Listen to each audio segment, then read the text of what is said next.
Fanya Kazi TV, we are the solution.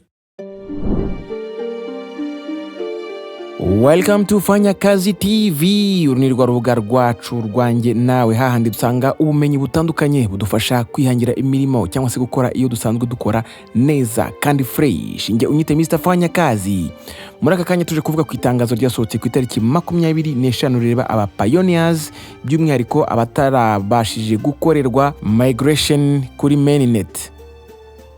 Nitangazo rigira riti ubutumwa bwihutirwa ku ba pioneers bamwe batabashije gukorerwa migrated to mainnet cyangwa se abo bitakunze ko bakorerwa migration, aho basabwa kugenzura step ya gatatu yo kuri mainnet checklist kugira ngo bizere neza ko babashije kuzuza two factor authentication yo kuri Pi wallet yabo. Bibutswa ko ubu busabwe bwihutirwa cyane kugira ngo mainnet migration yabo ibashe gukora. Hari video rero twakoze kuri Fanya Kazi TV, niba utarayibonye kugira ngo ukore iyi two factor authentication nyiguhaye muri description cyangwa se hano ku ruhande uyikandeho maze ubashe kuzuza ibisabwa. Yari Fanya Kazi TV, nge ni Mr. Fanya Kazi, turi kumwe.